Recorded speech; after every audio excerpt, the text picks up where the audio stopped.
11వ అధ్యాయము, యెషయా గ్రంథము 11వ అధ్యాయము మొదటి వచనాన్ని మన ధ్యాన భాగంగా దేవుని వాక్యాన్ని మనం చూద్దాం. యెషయా మొద్దు నుండి సిగురు పుట్టును, వాని వేరుల నుండి అంకురము ఎదిగి ఫలించును. మనం చదువుకునే ఈ మాటలో యెషయా ప్రవక్త ఒక ప్రవచనాత్మకంగా యేసు ప్రభువారిని గురించి చెప్తున్నటువంటి మాట. అంటే ఆదాము మొదలుకొని యెషయా వరకంట వాళ్ళ అంకురం అంట మోడైపోయింది, మొద్దులాగా మారిపోయింది. ఏమైపోయింది? మొద్దులాగా మారిపోయింది. ఈ మొద్దుకంట సిగురు పుట్టింది. హల్లెలూయా. యెషయా మొద్దుకి ఏమొచ్చిందంట? సిగురు. మొన్నటిదాకా మన చెట్టు పడి అట్టుందంటే తెగులు పడి అంత కరేపాకు దూసినట్టు ఆకులన్నీ దూసిపోతే చూసేవాళ్ళం. ఎవరి చెట్టు శాతపడి చేశారు, ఎవరి చెట్టుకి శాతపడి చేశారు. మనుషులకు తెలిసింది అదే, వీళ్ళు శాతపడి చేస్తే చెట్టు కూడా ఎండిపోవాలిగా. మరి చెట్టు కూడా ఎండిపోవాలి కదా. నా దగ్గరికి వచ్చింది అన్నమాట. శాతపడి చేశారు అనుకుంటున్నారు, కొట్టేద్దామా అంటే, సరే కొట్టేద్దాం కానీ శాతపడి అయితే కాదు. ఎందుకంటే మందిరంలోనే చెట్టుకి ఎవరండి శాతపడి చేసింది? మరి శాతపడి చేసి ఇప్పుడు అది సిగ్గులిచ్చిందా? చెప్పండి, సిగ్గులిచ్చిందా? మీరు బయటకు వెళ్ళి చూడండి, చక్కగా సిగ్గులు వస్తుంది. మా అబ్బాయిని ఫోటో దిగురా, ఆ సిగురు గిగురు అంతా మీకు చూపించాను. ఏమనిపిస్తాం? ఎందుకు డాడీ అన్నాడు? సిగురు మీద వాక్యం చెబుతాం. ఏమనిపిస్తా? హల్లెలూయా. నిజమే, ఆదాము మొదలుకొని యెషయా వరకంట ఆ వంశావళంతా కూడా మొద్దు బారిపోయింది, జీవం లేకుండా పోయింది, ప్రాణం లేకుండా పోయింది, అభివృద్ధి లేకుండా పోయింది. అలాంటి మొద్దు నుండి అంట ఏం పుట్టిందమ్మా? సిగురు పుట్టి అతని వేరు నుండి అంకురము ఎదిగి ఫలించును. దేవునికి స్తోత్రం. ఎవరి సిగురు? మన ప్రభు అయిన యేసుక్రీస్తు వారు. అంటే ఎవరి జీవితాల్లో సిగురుగా ఉన్నటువంటి యేసయ్య ఉంటాడో వారి జీవితాలు మోడు బారిన, ఎండిపోయినా, నిర్జీవమైనా కానీ వారిని సిగురింప చేస్తాడు, జీవింప చేస్తాడు. దేవునికి స్తోత్రం.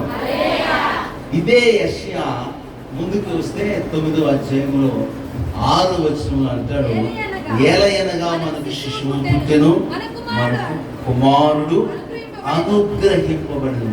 శిశువుగా పుట్టినటువంటి యేసయ్య, సిగురుగా పుట్టినటువంటి యేసయ్య ఇంకా అంటాడు, ఆయన ఇమ్మానుయేలుగా ఈ లోకానికి వచ్చాడంట.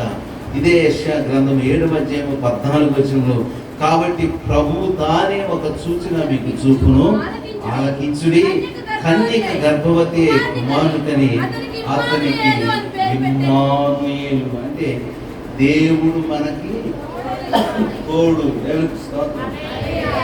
యేసు ప్రభువారి గురించి ఈ ప్రవక్త ఆయన ఇమ్మానుయేలు దేవుడు, ఆయన శిశువు, ఆయన సిగురు అని యేసు ప్రభువారి గురించి ప్రవచనాత్మకంగా 760 సంవత్సరాల క్రితమే ప్రవచనాన్ని చెప్పాడు. దేవునికి స్తోత్రం. ఆయన ఎందుకు సిగురుగా ఈ లోకానికి వచ్చాడు? ఆయన ఎందుకు ఇమ్మానుయేలుగా ఈ లోకానికి వచ్చాడు? ఆయనే కుమారుడుగా ఎందుకు ఈ లోకానికి వచ్చాడో ప్రతి ఒక్కరికి తెలియాలి. దేవునికి స్తోత్రం. హల్లెలూయా.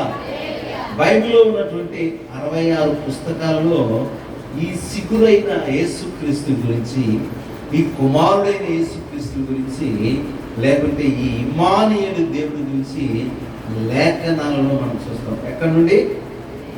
ఆదికాండం నుండి ప్రకటన గ్రంథం 66 పుస్తకాల్లో ఈ సిగురైన యేసుక్రీస్తు గురించి రాయబడింది. పాత నిబంధనలు అయితే ఒక దూతగానే ఆయన్ని వర్ణించారు. కానీ క్రొత్త నిబంధనలోకి వచ్చిన తర్వాత ఆయనకు యేసు అని పేరు పెట్టబడింది. అక్కడ నుండి ఆయన గొర్రెపిల్లగా రక్షకునిగా మన కొరకు కొత్త నిబంధన అంతట్లో ప్రభువుని గురించి మనం చూస్తాం. కనుక ఈ 66 పుస్తకాల్లో ఉన్నటువంటి ఈ సిగురైనటువంటి యేసుక్రీస్తు సర్వలోకాన్ని రక్షించడానికి వచ్చారంట. చూడండి, ప్రకటన గ్రంథము 22వ అధ్యాయము 16వ వచనాన్ని మనం చదివితే, సంఘముల కోసము ఈ సంగతుల గురించి మీకు సాక్ష్యం ఇచ్చుటకు యేసు అను నేను నా దూతను పంపి ఉన్నాను. నేను దావీదు వేరు సిగురును సంతానమును ప్రకాశమానమైన వేరు చుక్కనై ఉన్నాను. దేవునికి స్తోత్రం. ఎవరంటే ఈయన దావీదు వేరు సిగురు. దేవునికి స్తోత్రం. అంటే ఈయన గురించి ప్రస్తావించినటువంటి గ్రంథము లేదు. బైబిల్ గ్రంథం అంతటిలో యేసు మనతో ఉన్నాడు. ఆయన పాత నిబంధనలో మరుగై ఉన్నాడు. క్రొత్త నిబంధనలో తను తాను ప్రత్యక్షపరుచుకొని రక్షకునిగా ఈ లోకానికి వచ్చాడు. దేవునికి స్తోత్రం. హల్లెలూయా. ఈయన గురించి మీకా ప్రవచించాడు, ఇంకా హోషియా ప్రవచించాడు, ఇంకా అనేక మంది ప్రవక్తలు ప్రవచించారు. కనుక ఈ సిగురు అనేటువంటి యేసుక్రీస్తు అందరికీ అవసరం. ఈయన సిగురించే సరళ వృక్షము అని హోషియా గ్రంథంలో రాశాడు హోషియా. కనుక ఈ సిగురు అనే యేసుక్రీస్తు ప్రభు మన జీవితంలో ఏమి చేస్తాడో కొన్ని మాటలు నేను మీతో మధ్యాహ్నం పంచుకుంటాను. సిగురైన యేసు దగ్గర మొదట మనం ఏం చేయాలంటే విచారణ చేయాలి. ఏం చేయాలంట? సిగురు అనే యేసు ప్రభు వారి దగ్గర విచారణ చేయాలి. ఇదే యెషయా గ్రంథము 11వ అధ్యాయం 10వ వచనంలో, ఆ దినమున ప్రజలకు ధ్వజముగా నిలుచుచుండు యెషయి వేరునొద్ద వేరు చిగురునొద్ద జనములు విచారణ చేయాలి. ఏం చేయాలంట? ఈ సిగురు అని పిలువబడుతున్న యేసు ప్రభువు దగ్గర మనం ఏం చేయాలంట? విచారణ చేయాలి. ఏ కష్టం వచ్చినా, ఏ శ్రమ వచ్చినా, ఏ బాధ వచ్చినా ఆయన దగ్గరికి వెళ్ళి విచారణ చేయాలి. దేవునికి స్తోత్రం. కుటుంబంలో ఏదైనా సమస్య వచ్చిందనుకో, ఎక్కడ విచారణ చేస్తారు? ఇబ్బంది కలిగిన ఏం చేయాలా? ప్రభువా, నా కుటుంబంలో ఈ నష్టం జరిగింది, నా కుటుంబంలో ఈ శోధన ఉంది, నా కుటుంబంలో ఈ బలహీనతలు ఉన్నాయి, నా కుటుంబంలో ఈ మానసిక ఒత్తిళ్ళు ఉన్నాయి, నన్నేం చేయమంటామని దావీదు సిగురైన యేసు ప్రభు దగ్గర విచారణ చేయాలి. ఆయన ఎందుకేం చెప్పాడమ్మా? 7 వారాలు వస్తే చెబుతానంట. ఎన్ని వారాలు? వారం ఇయ్యాక 1 వారం చెప్పాడు. డబ్బు రాదుదా? అంతేనా? 7 వారాల్లో అప్పుడు నేను చెబుతాను. అంతో పర్లేదమ్మా, నేను చెబుతున్నాను, మీ ఇంట్లో వాళ్ళు తీస్తాను అన్న. నాకు కూడా అదే డౌట్ ఉందన్న. మరి ఎందుకు పోయినా? డబ్బులు ఎక్కువైనా. మనుషులు చూడండి ఎట్లా ఉన్నారంటే, దేవుడి దగ్గర విచారణ చేయట్లేదు, కానీ వాళ్ళు ఎందుకు ఆయన పస్తి వేస్తాడు, ఆయన శిరక దోషం చేస్తాడు, ఆయన అంచనా వేస్తాడు, ఆయన ముగ్గు వేస్తాడు, ఆయన ఎమ్మకి వాడికి పోతే శాస్త్రాది కాలం ఏది కానిచ్చేది? ఏది కానిచ్చేది? ఏం కావాలి? కానీ దేవుడి దగ్గర విచారణ చేయాలి. దావీదు సిగురైన యేసు ప్రభువు దగ్గర మనం ఏం చేయాలంటే విచారణ చేయాలి. ఈ సిగురైన దావీదు సిగురైన యేసు ప్రభువు దగ్గర నిరీక్షణ కలిగి ఉండాలి. రెండవది ఏం కలిగి ఉండాలంట? రోమపత్రిక 15వ అధ్యాయం 2వ వచనాన్ని చదువుదాం. రోమపత్రిక 15వ అధ్యాయం 2వ వచనం 12వ వచనం. మరియు యెషయా ఇలాగూ చెప్పుచున్నాడు, యెషయిలో నుండి వేరు సిగురు అన్య జనులను ఏలుటకు లేచువాడు వచ్చును. ఆయన యందు అన్య జనులు ఏం చేయాలంట? నిరీక్షణ అంటే ఎదురు చూడాలా. ఈ సిగురైన యేసు ప్రభువు దగ్గర మనం ఏం చేయాలంటే, ఒకటి విచారణ చేయాలి. ఏ సమస్య వచ్చినా ఆయన దగ్గర ప్రార్థన చేస్తే, ఆయన్ని వేడుకుంటే ఆ సమస్యకు పరిష్కారం చూపిస్తాడు. దావీదు సిగురైన యేసు ప్రభువు దగ్గర విచారణ చేయాలి. యెషై సిగురు యొద్ద మనం ఏం చేయాలంట, నిరీక్షణ ఉంచాలంట. నిరీక్షణ ఉంచాలి. ఈ నిరీక్షణ మనలను సిగ్గుపరచదు. అందుకే అపొస్తలుడైన పౌలు కొలస్సీ పత్రిక 1:23 అంటాడు, మీరు పునాది మీద కట్టబడిన వారై స్థిరముగా ఉండి, మీరు విన్నట్టు ఆకాశం కింద ఉన్న సమస్త సృష్టికి ప్రకటింపబడినట్టు ఈ సువార్త వలన కలుగు నిరీక్షణ నుండి తొలగిపోగా విశ్వాసమును నిలిచి ఉండి ఇది మీకు కలుగుతుంది. అంటే ఏం కలుగుతుంది? ఫలం కలుగుతుంది. కనుక ఈ సిగురు, ఈ ఇమ్మానుయేలు, ఈ కుమారుడి దగ్గర మనం ఏం చేయాలంట, నిరీక్షణ ఉంచాలి. ఒకటి, రెండు, విచారణ చేయాలి. ఈ సిగురైన యేసయ్య, లేకుంటే ఈ ఇమ్మానుయేలు అయినటువంటి యేసయ్య, ఈ కుమారుడైన యేసయ్య మన జీవితంలో ఎలాంటి కార్యాలు చేయబోతున్నాడో ఒక 4 మాటలు నేను మీకు త్వరగా చెప్తాను. ఒకటి, సిగురు అనే ఈ యేసుక్రీస్తు మనకి రక్షణ కలుగు చేస్తాడు. ఏం చేస్తాడంటమ్మా? రక్షణ కలుగు చేస్తాడు. ఇర్మియా గ్రంథము 33వ అధ్యాయము 15-16 వచనాలు చదువుదాం. ఇర్మియా గ్రంథము 33వ అధ్యాయము 15-16 వచనాలు. ఆ దినములలో, ఆ కాలముందే నేను దావీదునకు నీతి సిగురు మొలిపించెదను, అతడు భూమి మీద నీతి న్యాయములను అనుసరించి జరిగించును. యూదా వారు రక్షించబడతారు, యెరూషలేము నివాసులు సురక్షితముగా నివసించును. యెహోవాయే మనకి నీతి అని యెరూషలేమునకు పేరు పెట్టబడును. దేవునికి స్తోత్రం. హల్లెలూయా. ఈ దావీదు సిగురు ఏం చేస్తాడంట, మనలను రక్షిస్తాడు. ఎవరిని? యూదా వారిని, యెరూషలేము వారిని రక్షిస్తాడు. దేవునికి స్తోత్రం. యేసు ప్రభువు ఎందుకు ఈ లోకానికి వచ్చాడు? ఎందుకు వచ్చాడు? లూకాసు వార్త 19వ అధ్యాయం 10వ వచనంలో, నశించిన దానిని వెదకి రక్షించుటకు మనిషి కుమారుడు వచ్చిందని అతనితో చెప్తుంది. అంటే ఇప్పుడు మనుషులకి ఏం కావాలా? రక్షణ కావాలి. నిజమే, భూమి మీద మానవునికి రక్షణ లేకుండా బ్రతుకుతూ ఉన్నాడు. అందుకే పరలోకమందున్న దేవుడంట మానవాళిని రక్షించడానికి ఆయన తన సొంత కుమారుని ఈ లోకానికి పంపించాడు. యూదా వారిని, యెరూషలేము వారిని, అన్య జనులందరినీ రక్షించడానికి ఆయన ఈ లోకానికి సిగ్గురుగా వచ్చాడు. అంటే ఎండిపోయిన బ్రతుకులను నిర్జీవమైన జీవితాల్లో సిగురింప చేయటం. సిగురించినప్పుడు ఏముంది? ఒక నిరీక్షణ కలుగుతుంది, ఆశ కలుగుతుంది. అమ్మయ్య అమ్మయ్య, సిగురించిందంటే బ్రతికినట్టే. అమ్మయ్య, సిగురించిందంటే పుష్పిస్తుంది, సిగురించిందంటే కాయలు కాస్తుంది, ఫలాలు ఇస్తుంది, ఒక నిరీక్షణ ఉంటుంది. కనుక యేసు ప్రభువారు సిగురుగా ఎందుకు ఈ లోకానికి వచ్చాడంటే, మనకి రక్షణ కలుగు చేయడానికి. దేవునికి స్తోత్రం.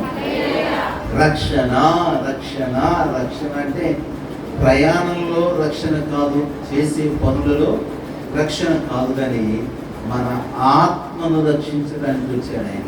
ఏం రక్షించడానికి వచ్చాడు?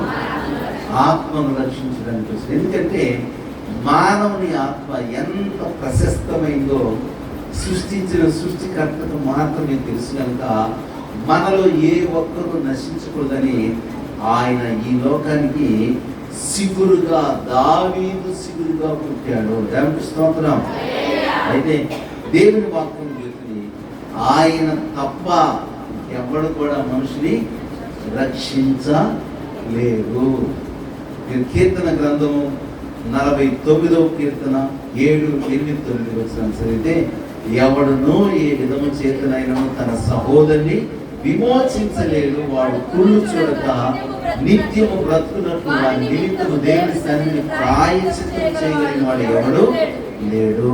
వారి ప్రాణ విమోచన క్రయధనము బహు గొప్పది, అది ఎన్నటికీ తీరక అలా ఉండాల్సిందే.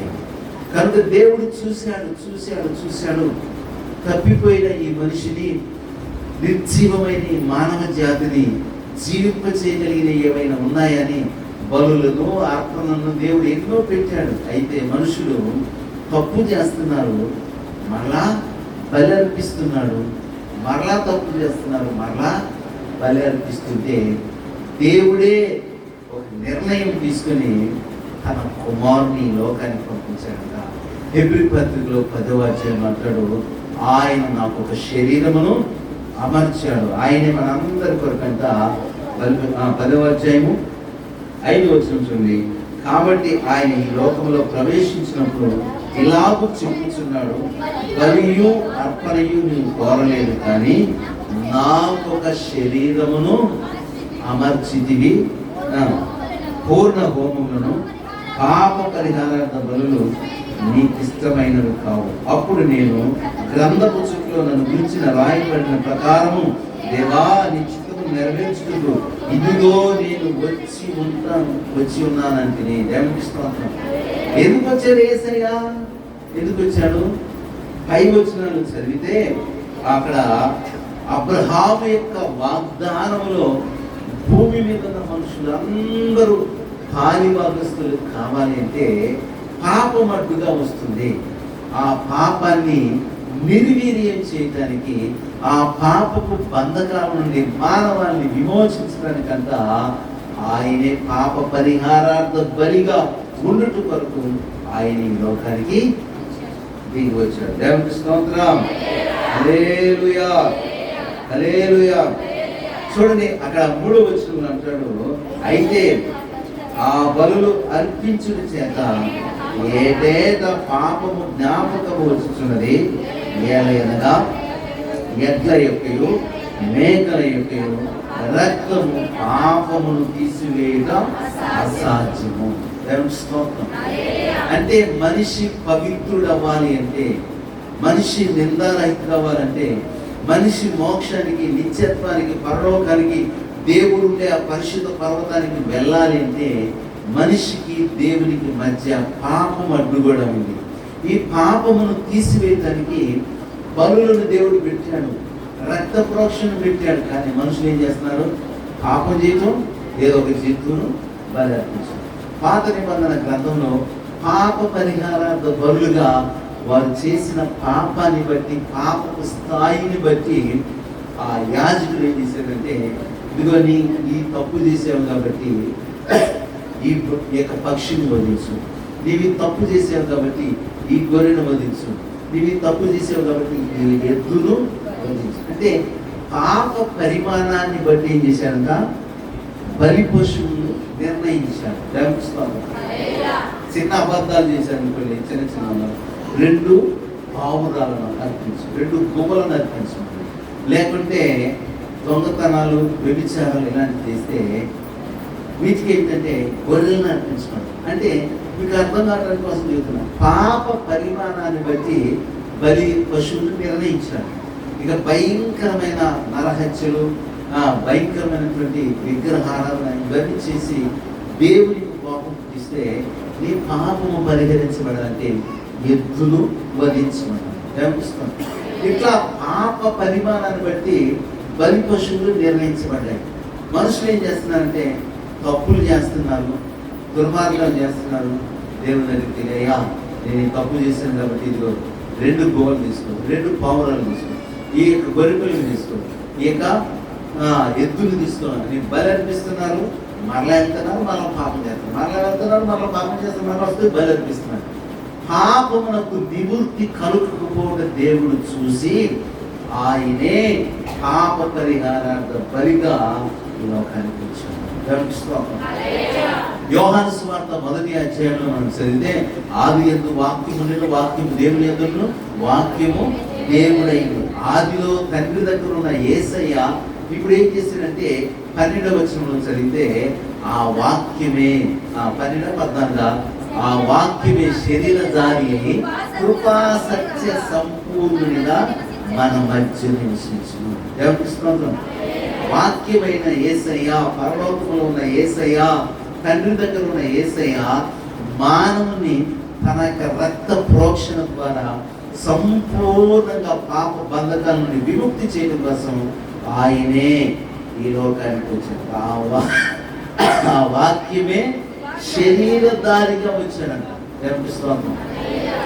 వాక్యమైన దేవుడు తండ్రి యొద్ద ఉన్నటువంటి యేసు ప్రభువు శరీరాన్ని ధరించాడు. ఎందుకు?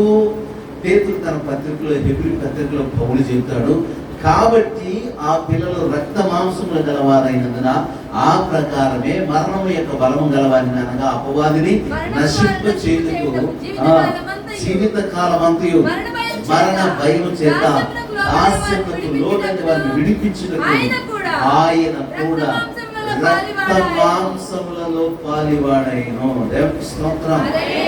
హల్లెలూయా. ఎందుకు తన బలియాగం ద్వారా, తన ప్రాణత్యాగం ద్వారా, తన యొక్క రక్తాన్ని చిందించడం ద్వారా మానవుణ్ణి సంపూర్ణంగా శాశ్వతంగా పాప బంధాల నుండి విముక్తిని చేయడం కోసం ఆయనే యజ్ఞ పశువుగా, బలి పశువుగా మనందరి కొరకు వధించబడ్డాడు. దేవునికి స్తోత్రం. హల్లెలూయా. ఇదే హెబ్రీ పత్రికలో మనం చదివితే అపోస్తలుడైన పౌలు చెప్పిన మాట మరొకటి మనం చూసినట్లయితే ఏమి రాశాడంటే, కోళ్ళ యొక్క మేకల యొక్క రక్తమును పాపమును తీసివేయటము.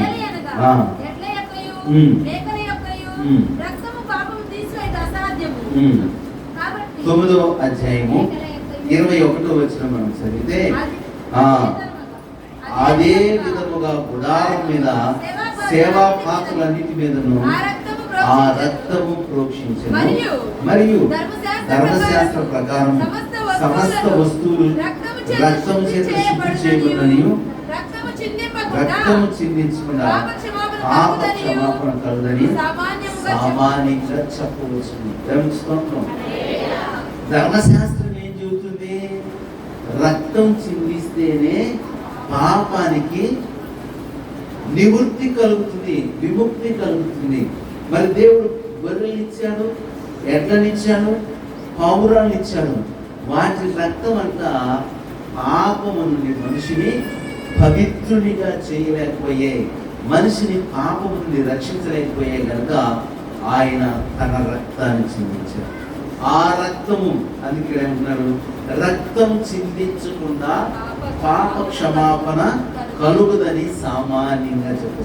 మరి చిందిస్తున్నాగా జంతువుల రక్తము పవిత్రమైనది కాదు. పవిత్రమైనది ఒకసారి ఆ తప్పు నిమిత్తము బలర్పించినప్పుడు ఆ వ్యక్తి వల్ల పాపం చేయకూడదు కదా. ఈ జంతువుల రక్తం ఏం చేసిందంటే తాత్కాలికంగా పాప క్షమాపణ కలుగు చేసింది, కానీ సంపూర్ణంగా పాప క్షమాపణ కలుగు చేయలేదు. అందుకే యేసు ప్రభువే తన రక్తాన్ని చిందించాడు. యేసు ప్రభు రక్తంలో ఉన్నటువంటి ప్రత్యేకత ఏంటంటే ఆయన రక్తములో పాపము లేదు. ఎందుకు? ఆయన మనలాగా తల్లిదండ్రులకి పుట్టినవాడు కాదు, రక్త మాంసాలతో పుట్టినవాడు కాదు, కానీ దేవుని ఆత్మ చేత మరియమ్మ గర్భమును ధరించి పరిశుద్ధాత్మ చేత ఆమె కుమారుడిని కన్నది కనుక ఆయన జన్మలో పవిత్రత ఉంది, ఆయన జీవితంలో పవిత్రత ఉంది, ఆయన మాటలలో పవిత్రత ఉంది, ఆయన బ్రతుకు దినాలన్నీ పవిత్రుడిగా బ్రతికాడు కనుక ఆ పవిత్రుడే మనలను రక్షించగలడు. దేవునికి స్తోత్రం. హల్లెలూయా, హల్లెలూయా. సర్వ మానవ పాప పరిహారం రక్త ప్రోక్షణం అవశ్యకం. తద్రక్తం పరమాత్మేన పుణ్యదాన బలియాగం. ఎవడా పరమాత్ముడు? భూమి మీద ఉన్నటువంటి సర్వ మానవులు రక్షించగలిగిన పరమాత్ముడు ఎవరు? యేసుక్రీస్తు. ఎందుకంటే ఆ రక్తంలో పాపం లేదు, ఆ జన్మలో పాపం లేదు, ఆయన నోట పాపం లేదు. ఆయన భూమి మీద బ్రతికి ఉండగానే చెప్పాడు, నాలో దోషాన్ని పాపాన్ని ఎవరైనా రుజువుపరచగలరా, నిరూపించగలరా అన్నారు. శాస్త్రులు, ధర్మశాస్త్రం దృష్టిలో నోరు మూసుకున్నారు. కారణం ఎంత వెతికినా ఆయనలో పాపం లేదు. ఆయన పాపరహితుడు. అందుకే యోబు తన గ్రంథంలో రాస్తాడు కదా, పాప సహితులలో నుండి పాపరహితుడు పుట్టగలిగిన ఎడల ఎంత లేదు. చూడండి, రిఫరెన్స్ చూపిస్తాం, అర్థం కావాలి కదా. యోబు గ్రంథము 9వ అధ్యాయంలో చదివినట్లయితే ఇక్కడ యోబు భక్తులు చెబుతున్నాడు. 14వ అధ్యాయం 14వ అధ్యాయము 4వ వచనం చదువు. పాప సహితులలో నుండి పాపరహితుడు పుట్టగలిగిన ఎడల ఎంత మేలు. దేవునికి స్తోత్రం. మనమందరం ఎవరు? పాప సహితులం. అంటే పాపం చేసిన వారు. పాపి ఇంకొక పాపిని రక్షిస్తాడా? దుర్మార్గుడు ఇంకొక దుర్మార్గుని రక్షిస్తాడా? దొంగ ఇంకొక దొంగను రక్షిస్తాడా? నరహంతకుడు ఇంకొక నరహంతకుడిని సేవ్ చేయగలుగుతాడా? లేదు. ఒక పాపిని రక్షించాలంటే ఆ రక్షించగలిగిన పరమాత్ముడంట పాపరహితుడై ఉండాలి, నిర్దోష అయి ఉండాలి, నిష్కల్మషుడై ఉండాలి, పాపులలో చేరక ప్రత్యేకంగా ఉన్నవాడై ఉండాలి. హెబ్రీ పత్రికలో పౌలు అదే మాట చెప్పారు. చూడండి, పవిత్రుడును, నిర్దోషియు, నిష్కల్మషుడును, పాపులలో చేరక ప్రత్యేకముగా ఉన్నవాడు, ఆకాశ మండలము కంటే మిక్కిలి హెచ్చైన వాడునైనా ఇచ్చి ప్రధాన యాజకుడు, మనుషులకు సరిపోయిన వాడు. హెబ్రీ పత్రిక 7వ అధ్యాయము 26, 27 వచనాలు. దేవునికి స్తోత్రం. ఎవరైనా పాపులలో చేరక ప్రత్యేకముగా ఉన్నవాడు. ఆయన రక్తము ద్వారానే, ఆయన నామములోనే, ఆయన బలియాగము ద్వారానే మనమందరం ఈరోజు పాప క్షమాపణ పొంది, పాప భీతి లేకుండా పాప భయమును విడిచిపెట్టేసి స్వేచ్ఛగా ధైర్యంగా కృపాసనం దగ్గరికి వచ్చి ప్రార్థన చేయగలుగుతున్నాం. గడికి స్తోత్రం చేద్దాం. హల్లెలూయా, హల్లెలూయా. అందుకే అపోస్తలుల కార్యగ్రంథం 4వ అధ్యాయం 12వ వచనంలో పౌలు భక్తులు రాశారు, మరి ఎవరి వలన రక్షణ కలగదు, ఈ నామమునే మనకు రక్షణ పొందవలని కానీ ఆకాశం కింద మనుషులలో ఇవ్వబడిన మరి ఏ నామములో రక్షణ లేదు. దేవునికి స్తోత్రం. ఎవరైనా మనలను అనుకున్న బలగింపు వినిపించారా? తాగేవాడిని భయపెట్టాం. ఇదిగో నంజల్లో అంటే చెవులు పోతారంట అసలు, ఈసారి తాగితే సత్వం బెదిరితే వాడు వారం ఉంటాడు, చూస్తాడు. వారం తర్వాత ఏం చేస్తాడంటే నీకు ఒక్క పట్టలేక చస్తే చచ్చా, బతికితే బతికాను. ఏం చేస్తాడు? తిన్నగా భాష పోతాడు, తెరకుండా. ఆ రోజు తెరకుండా ఉంటాడు. నాకేం కాదు, అసలు నన్ను ఏం చేయలేదు కానీ 2వ రోజు బాబు అంటే భయం లేదు. ఏ భయం? మనం ఏం చెప్తాం? తాగితే చస్తావంట, అసలు పోలీసు చెవులు జాగ్రత్త అని భయపడతాం. వాడు ఏం చేస్తాడు? సత్తే తెచ్చానని తాగుతాడు. అంటే ఒక మనిషిని భయపెట్టి పాపాన్ని, దురలవాట్లని, అనుకున్నటువంటి వ్యసనాల నుండి విడిపించలేము. మరి ఈరోజు నీవు నేను మనమందరం ఒకప్పుడు దేనికి ఒక దానికి బానిసలుగా, దాసులుగా, బలహీనులుగా ఉన్నాం. ఈరోజు వాటిని జయించామంటే ఎలా? ఆయన కుమారుడైన యేసు రక్తము ప్రతి పాపము నుండి మనలను పవిత్రులుగా చేసింది. దేవునికి స్తోత్రం.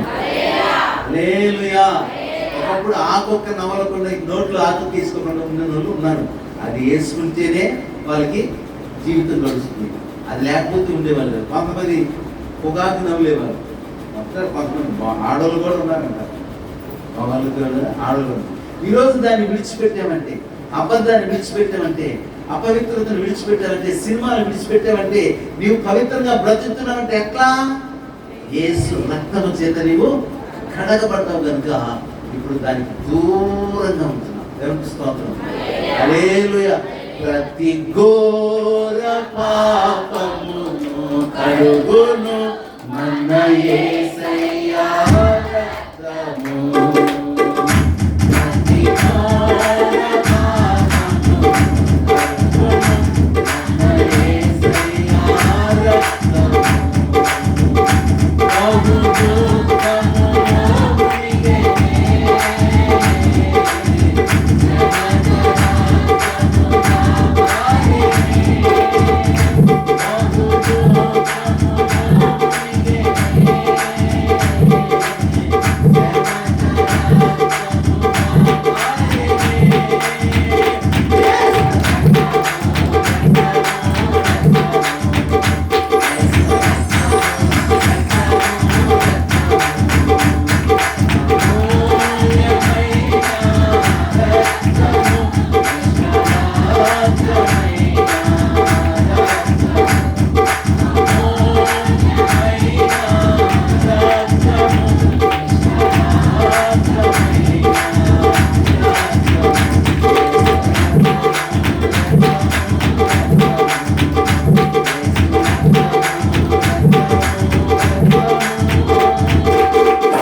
మీద ప్రోక్షించబడింది కాబట్టి ఇప్పుడు మంచి వాళ్ళని అమ్మాయి, లేకపోతే మనం మామూలు వాళ్ళమా.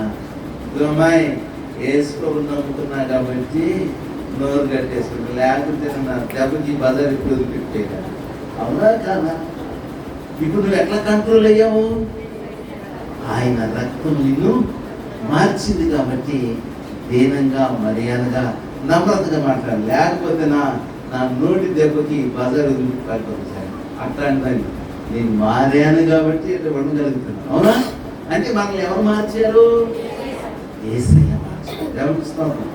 కనుక సర్వ మానవాన్ని రక్షించడానికి వారి బ్రతుకులో ఉన్న శాపాన్ని, ఎండిపోయిన స్థితిని తొలగించి సిగురింప చేయడానికి ఆయన దావీదు సిగురుగా ఈ లోకానికి దిగి వచ్చాడు. దేవునికి స్తోత్రం. రెండో మాట, ఇంకా ఈ మాట సాగదీసి అప్పొస్తుంది, టైం లేదు కదా.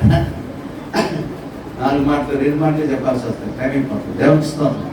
రెండవది, సిగురైన యేసుక్రీస్తు మన జీవితాన్ని ఏం చేస్తారంటే పరిశుద్ధపరుస్తాడంట, మనలో పరిశుద్ధతను కలిగి చేస్తాడంట. దేవునికి స్తోత్రం. యెషయా గ్రంథము 6వ అధ్యాయము 13వ వచనాన్ని చదువుదాం. 6వ అధ్యాయము 13వ వచనం. యెషయా గ్రంథము 6వ అధ్యాయము 13వ వచనం.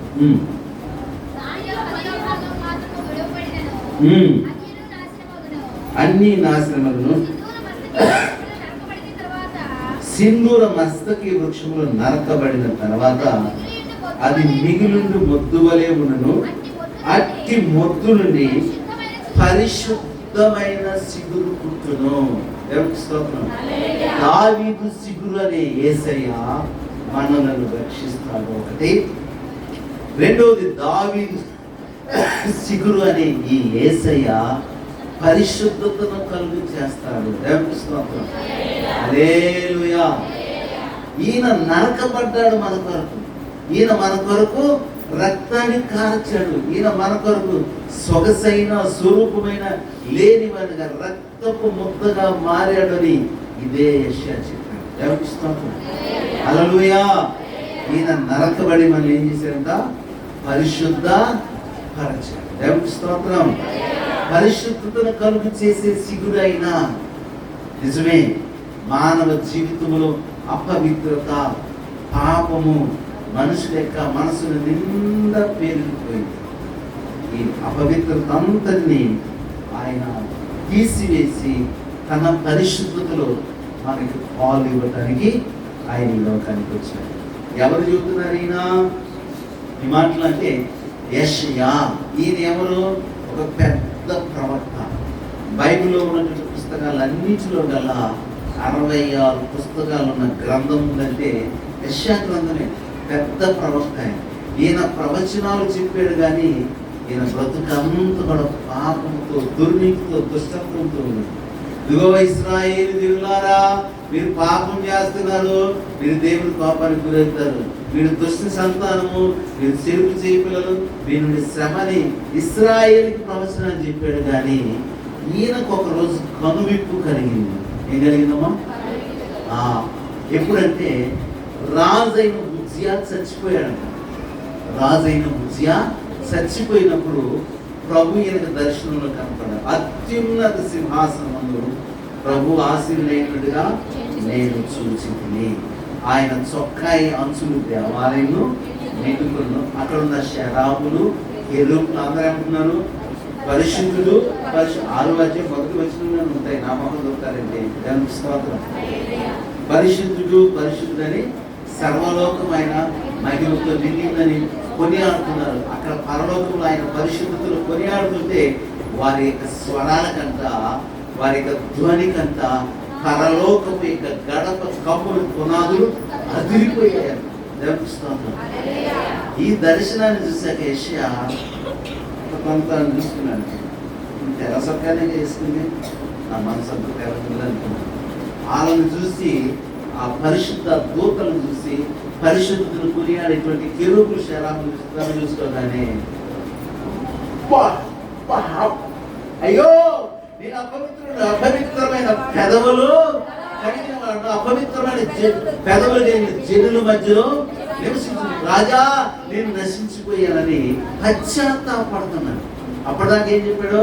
ఓ ఇశ్రాయేలులారా, మీరు శాపగ్రస్తులు, మీరు సర్ప సంతానం, మీరు చెరుపు చేపలు, మీరు లోపల వాళ్ళని ఇన్ని ప్రవచనాలు చెప్పింది ఈయనకి తన అపవిత్రత ప్రభు యొక్క ముఖ దర్శనాన్ని చూసిన తర్వాత, అత్యున్నత సింహాసనం దేవుని చూసిన తర్వాత తాను ఎంత అపవిత్రుడో అక్కడ చెప్తాను. ఆ మాట చదువుతాను చూడండి. అయ్యో, నేను అపవిత్రమైన పెదవులు గలవాడును, అపవిత్రమైన పెదవులు గల జనుల మధ్యలో నివసించిన వాడును, నేను నశించిన రాజును సైన్యములకు అధిపతిని యెహోవాను నేను కన్నులారా చూసి అనుకుంటున్నాను. అప్పుడు ఆ శరాపులలో ఒకడు తాను బలిపీఠం మీద నుండి కారుతో తీసిన నిప్పును చేతబట్టుకొని నా యొక్కకు ఎగిరి వచ్చి నా నోటికి దాన్ని తగిలించి, ఇది నీ పెదవులకు తగిలిన గనుక నీ పాపములకు ప్రాయశ్చిత్తమైన నీ దోషము తొలగిపోయినను. దేవునికి స్తోత్రం. ఇప్పుడు యెషయా అపవిత్రతను ఏమయ్యాడంట? పవిత్రుడయ్యాడు. దోషము పోయి నిర్దోషిగా మారాడు. దేవునికి స్తోత్రం. హల్లెలూయా. నిజమే, దేవుని బలిపీఠం మీద నుండి మండుచున్నటువంటి ఆ అగ్ని కణాలలో నుండి ఒకటినంట దూతలలో ఒకడు కారుతో తీసుకుని వచ్చి నా పెదవులకు తగిలించగా నా దోషము నా పాపము పరిహారం అయిపోయింది. దేవునికి స్తోత్రం. ఇది నీ పెదవులకు తగిలిన కనుక నీవు పాపములకు ప్రాయశ్చిత్తమునైన. దేవునికి స్తోత్రం. హల్లెలూయా. అంటే అగ్ని చేత కాల్చబడాలి. అలాగని ఇంట్లో పోయి పొరకాసి తీసుకొని అట్లా కాల్చుకొని మా పాస్టర్ గారు పెదవులు పరిశుద్ధం అవ్వాలంటే అట్లా కాడుతోనూ పొరకాసితో కాల్చుకోమన్నాడు. ఈ సరికి కాల్చుకున్నావా మానకాలంట కూడు కూడా తెలియదు. అది కాదు, దేవుని అగ్ని బలిపీఠం మీద ఏముంటుందంట? దేవుని అగ్ని ఉంటుంది. అంటే పరిశుద్ధాత్మ. మీరు అపోస్తలుల కార్యగ్రంథం 2వ అధ్యాయం చదివితే ఆ 120 మంది వెతికి అగ్ని జ్వాలల వంటి నాలుగులు విభాగింపబడి వారిలో ఒక్కొక్కరి మీద రాలగా అందరూ పరిశుద్ధాత్మతో నిండిన వారై ఆ ఆత్మ వారికి ఏమిచ్చిందంట? వారి పెదాలకు తగ్గగానే వాక్శక్తి ఇచ్చిందంట. అప్పటిదాకా పక్కడితో మాట్లాడుకుని ముచ్చుగా ఉన్నోళ్ళంతా ఇప్పుడు గలగలగలగలగా మాట్లాడుతున్నారు. దేవుని అగ్ని వాళ్ళని తాకగానే అపవిత్రత పోయింది, దోషము పోయింది. ఇప్పుడు పవిత్రపరచబడి పరిశుద్ధమైనటువంటి మాటలు అన్య భాషలతో దేవుని స్తుతిస్తున్నారు, మహిమ పరుస్తూ ఉన్నారు. కనుక ఈ దావీదు ఏరు సిగులనే యేసయ్య ఒకటి మనలను రక్షిస్తాడు, రెండవది మనలను పరిశుద్ధపరుస్తాడు. దేవునికి స్తోత్రం. హల్లెలూయా. మనం పరిశుద్ధ జీవించాలంటే వేరు సిగురు పరిశుద్ధమైన సిగురని యేసుక్రీస్తు ద్వారానే ప్రతి వ్యక్తి పవిత్రుడుగా బ్రతకగలుగుతాడు, పరిశుద్ధుడిగా బ్రతకగలుగుతాడు. కొరింథీయులకు రాసిన మొదటి పత్రిక 1వ అధ్యాయము 31వ వచనాన్ని మనం చదివినట్లయితే, అతిశయించువాడు ప్రభునందే అతిశయింపవాలని రాయబడింది నెరవేరినట్లు దేవుని మూలంగా ఆయన మనకు జ్ఞానమును నీతియు పరిశుద్ధతయు విమోచనమాయను. దేవునికి స్తోత్రం. అంటే యేసుక్రీస్తు సిగురు అనే ప్రభువు లేకుండా, సిగురైన యేసుక్రీస్తు లేకుండా ఎవడు కూడా పరిశుద్ధులు కాలేరు. దేవునికి స్తోత్రం. ఆయన ద్వారానే మనం పరిశుద్ధులు అవుతాం. దేవునికి స్తోత్రం. ఆయన ద్వారానే నీతిమంతులు అవుతాడు. కనుక దావీదు వేరు సిగురైన యేసయ్య నిన్ను నన్ను ఏం చేస్తున్నాడు? పరిశుద్ధపరుస్తున్నాడు. మన ఆలోచనలు పరిశుద్ధపరుస్తున్నాడు, మన జీవితాన్ని పరిశుద్ధపరుస్తున్నాడు, మన భక్తిని పరిశుద్ధపరుస్తున్నాడు. మన యొక్క ఆధ్యాత్మిక జీవితంలో పరిశుద్ధతలు ముందుకు సాగిపోవటానికి ఆయన ద్వారానే తప్ప మనల్ని మనం పరిశుద్ధులుగా చేసుకోలేము. ప్రకటన గ్రంథంలో యోహాను దర్శనం చూస్తూ, అయ్యా వీరెవరు, ఎక్కడ నుండి వచ్చిన వారిని దేవదూతను అడుగుతున్నాడు యోహాను. అప్పుడు ఆ దూతల్లో ఒకరు ఏం చెప్తున్నారంటే, వీరు మహాశ్రమల గుండా వచ్చిన వారు గొర్రెపిల్ల రక్తంలో తమ మలిన వస్త్రాలను ఉతుకొని వాటిని తెలుపు చేసుకున్నది. దేవునికి స్తోత్రం. ఏం చేయాలంట? గొర్రెపిల్ల రక్తంలో మలిన వస్త్రాలు ఉతకబడితేనే మనిషి తెల్లగా పరిశుద్ధంగా మార్చాలి. దేవునికి స్తోత్రం. మనమందరము గొర్రెపిల్ల రక్తంలో కడగబడిన వాళ్ళమేనా? అర్థం కాదు. మారు మనసు పొందినమే కదా. బాప్తీసం పొందామంటే అర్థం ఏంటి? యేసుక్రీస్తులో బాప్తీసం పొందుట ద్వారా నీవు రక్షించబడుతున్నావు. రోమపత్రిక 6వ అధ్యాయంలో పౌలు అంటాడు, ఆయన మరణములోను ఆయన పునరుద్ధానములోను పాలి భాగస్థలమవుతున్నాము. గట్టిస్తున్నాము. అంటే యేసుక్రీస్తు అనే సిగురైనటువంటి ప్రభు అంట మనలను రక్షిస్తాడు. ఒకటి, రెండోది మనలను పరిశుద్ధపరుస్తాడు. మూడో మాట చెప్తాను. ఈ సిగురు అనే యేసుక్రీస్తు మానవ జాతికి న్యాయం చేయడానికి వచ్చాడంట. ఎందుకు వచ్చాడంటమ్మా? న్యాయం చేయడానికి వచ్చాడు. ఇర్మియా గ్రంథము 23వ అధ్యాయం 5వ వచనాన్ని చదువు. ఇర్మియా గ్రంథము 23వ అధ్యాయం. ఇలాగూ ఆజ్ఞించుచున్నాడు, రాబో దినములలో నేను దావీదునకు నీతి సిగురును పుట్టించెదను, అతడు రాజై పరిపాలన చేసి అతడు వివేకంగా నడుచుకొనుచు కార్యమును జరిగించు, భూమి మీద నీతి న్యాయములను జరిగించును. ఈ నీతి సిగురు అనే యేసయ్య మూడోది ఏం చేస్తారంట? న్యాయము జరిగిస్తాడు. హల్లెలూయా. ఈ భూమి మీద మనిషికి అన్యాయం జరుగుతుంది. కొంతమంది సొంత వాళ్ళే అన్యాయం చేస్తారు, కొంతమందికి బయట వాళ్ళు అన్యాయం చేస్తున్నారు, కొంతమందికి కన్న బిడ్డలు అన్యాయం చేస్తున్నారు. నా ప్రభు చెబుతున్నాడు, ఈ భూమి మీద నీకు నాకు న్యాయం చేయగలిగిన వాడు ఆయన ఒక్కడే. దేవునికి స్తోత్రం. హల్లెలూయా. కనుక నీకు అన్యాయం జరిగిందని కుమిలిపోతున్నావా? మా తమ్ముడికి అంత మాట ఇచ్చారు, నాకు తప్పించారు. మా చెల్లికి అంత కట్నం ఇచ్చారు. న్యాయం జరిగించే సిగురు. ఇదే కీర్తన గ్రంథము 29వ అధ్యాయం 14వ వచనం చదివితే, నీతి న్యాయములు నీ సింహాసనమును కృపా సత్యమును న్యాయము చేయడానికి వచ్చాడు. ఆయన ఎవరికి అన్యాయము చేయువాడు. యోగు ఏమన్నాడు? జ్ఞానం కలిగిన మనుషులారా, నా మాట కాస్త దేవుడు అన్యాయము చేయుట అసంభవము, సర్వశక్తుడు పుష్కారము చేయుట అసంభవం. మనుషులు అన్యాయం చేస్తారంటే ఒప్పుకోవచ్చు, రాజకీయ నాయకులు అన్యాయం చేస్తారంటే ఒప్పుకోవచ్చు. దేవుడు అన్యాయం చేస్తారా? చేస్తారా? చేయడు. న్యాయం చేస్తాడు. నీకు ఏ విషయంలో అన్యాయం జరుగుతుందని కుమిలిపోతున్నావో ప్రభువు చెబుతున్నాడు, దావీదు సిగురైన యేసయ్య నీకు న్యాయము చేయబోతున్నాడు. దేవునికి స్తోత్రం. హల్లెలూయా. న్యాయం చేయబోతున్నాడు. సామెతల గ్రంథం 21వ అధ్యాయం 3వ వచనం చదివితే నీతో సమానం. దేవునికి స్తోత్రం.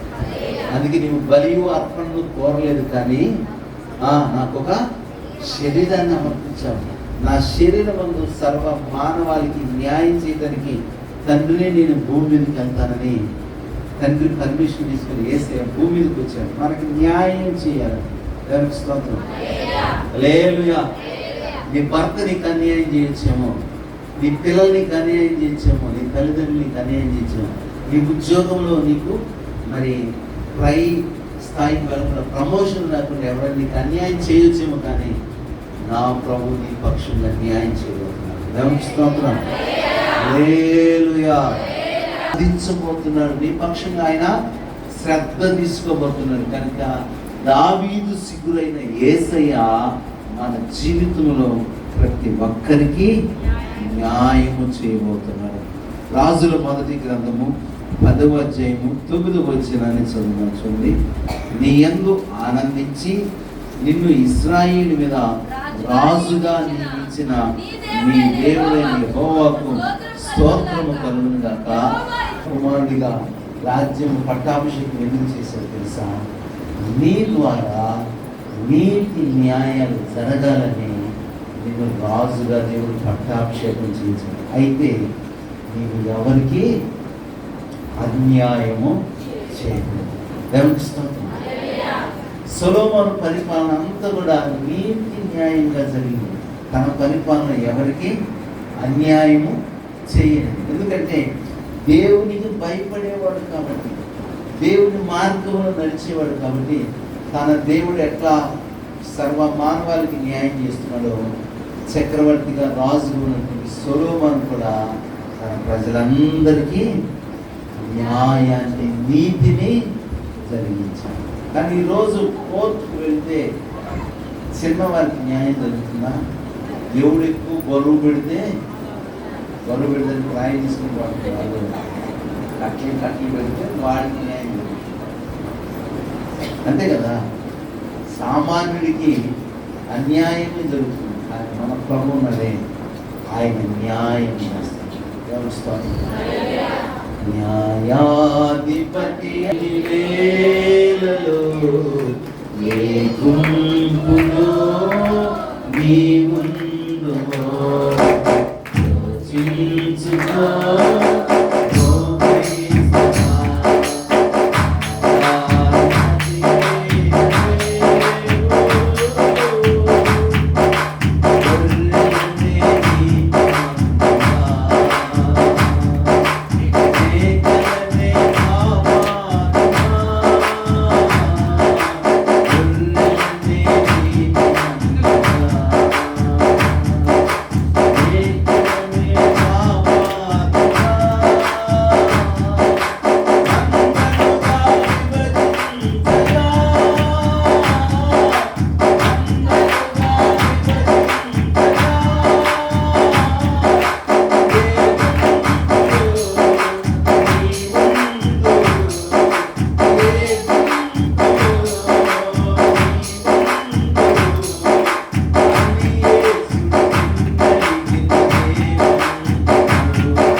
నీతి న్యాయములను జరిగించాలి.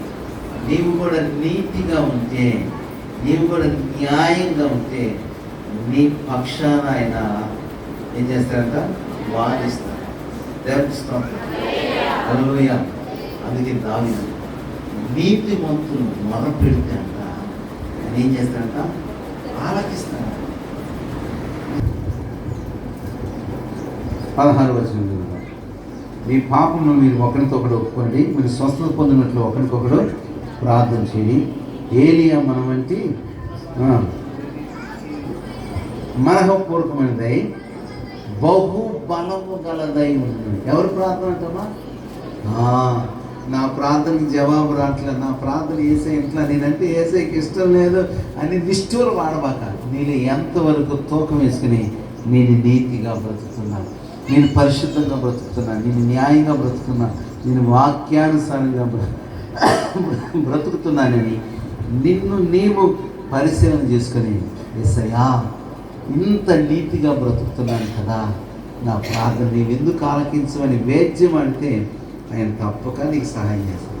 నీవు అవినీతిమంతుడిగా, దుర్నీతిపరుడిగా, పాపంతో ఉండి నా ప్రార్థనకి జవాబు ఎందుకు ఇవ్వంటే ఆయన పాపుల మనవి. 4వది, నీతి సిగురైన యేసయ్య మనలందరినంట ఒక్క సంఘంగా, ఒక గుంపుగా, ఒక కుటుంబముగా మార్చుకుంటాను. రిఫరెన్స్ మాత్రమే చెబుతాను, తర్వాత ఇంటికి వెళ్ళి చదువుకుంటున్నాను. జకరియా గ్రంథము 6వ అధ్యాయం 12వ వచనం. మత్తయి సువార్త 16:18 యోహాను సువార్త 10 మొదటి వచనము, యోహాను సువార్త 10 తిమోతి పత్రిక 3:15. ఈ మాటల్లో ఏమిటంటే మనలందరినీ దేవునికి ఒక రాజ్యంగా, ఒక సంఘంగా, ఒక కుటుంబంగా చేయబడింది. మనమంతా ఒక్క ఆలయముగా నీతి సిద్ధులైన దేవుడు మనలందరినీ ఒక్కటిగా చేయబోతున్నాడు. కనుక వాక్యం యెషయా మొద్దు నుండి సిగురు పుట్టింది. ఈ సిగురైన యేసయ్య ఏం చేస్తాడు? ఒకటి చెప్పండి, మనలను రక్షిస్తాడు. రెండోది, మనలను పరిశుద్ధపరుస్తాడు. మూడోది, మన జీవితంలో నీతి న్యాయాలను జరిగిస్తాడు. నాలుగోది, ఈ దావీదు సిగురైన యేసయ్య మనలందరినీ ఒక్క కుటుంబంగా, ఒక్క సంఘంగా. ఈరోజు చాలామంది సిగురైన యేసుక్రీస్తు అంటున్నప్పటిక సంఘాలలో చీరకులు వస్తున్నాయి, సంఘాలలో భేదాలు వివరించడానికి టైం లేదంటే ఈ డిఫరెన్స్ చెప్పారు. కనుక ఈ మధ్యాహ్న కాలంలో నీతి సిగ్గులైన యేసయ్య ఏం చేస్తాడమ్మా? రక్షిస్తాడు. ఇంకా ఏం చేస్తాడు? పరిశుద్ధపరుస్తాడు, న్యాయం చేస్తాడు, మనలందరినీ ఒక్కటిగా చేస్తాడు. కనుక నిర్జీవం ఉన్నదని బ్రతుకు, అభివృద్ధి లేదని బ్రతుకు ఎండిపోయిన మొద్దులాగా ఉందా? మొద్దులో నుండి శక్తి తెచ్చగలిగిన వాడు, జీవాన్ని కలుపు చేయగలిగిన వాడు, అసాధ్యాలను సాధ్యపరచగలిగినటువంటి నీతి సిగ్గులు, పరిశుద్ధ సిగ్గులైన యేసు ప్రభువును మనం విశ్వసించాలి. అందుకే ఆయన పరలోకాన్ని విడిచిపెట్టేసి మానవ జీవితాన్ని రక్షించడానికి, సిగిరింపు చేయడానికి, పరిశుద్ధత కలుపు చేయడానికి, న్యాయం చేయడానికి, మనందరినీ తన కుటుంబంగా, తన సంఘంగా ఒక్కటిగా మార్చడానికి జీవితాల్లో ఆయన సిగురుగా మాత్రమే అంకురముగా ఫలింప చేయడానికి, వృద్ధి చేయడానికి, పరిశుద్ధతను కలుగు చేయడానికి ఈ లోకానికి వచ్చాము. ఆయన ఈ మాత్రమే ఈ లోకానికి చేస్తున్నారు. కానీ పండుగను పరిశుద్ధంగా ఆచరించాలని పౌలు చెప్పాడయ్యా. ఈరోజు పరిశుద్ధతకు పెద్ద పీట వేయట్లేదు, కానీ అలంకారాలకు పెద్ద పీట. అయా మా తల్లి నాయన, బహుమతులకు పెద్ద పీట. మా తల్లి నాయన, అయా మా తల్లి, ఈ రీతిగా మనుషులందరూ కూడా మాకు క్రిస్మస్ అంటే క్రిస్మస్ ఆచరించాలని కోరుకుంటున్నాను. ఆ రీతిగా నీతి సిగ్గులైన యేసయ్య ఆ జీవితాలను రక్షించడం, మమ్మల్ని పరిశుద్ధపరచని, మాలో ప్రతి ఒక్కరికి న్యాయం చేయని, మమ్మల్ని అందరినీ ఒక్క కుటుంబంగా, ఒక్క సంఘంగా నీ రాజ్యంలో నీతో యుగ యుగాలు మమ్మల్ని అందరినీ ఐక్యపరచడానికి ఈ లోకానికి వచ్చామన్న విషయాన్ని నేను గుర్తించుకొని ఆ రీతిగా ఈ సన్నిధిలో ముందుకు సాగిపోవడానికి నిన్న ఈ మాటలన్నీ మా అందరూ హృదయంలో నీరు కట్టి ఫలింప చేయవలసింది.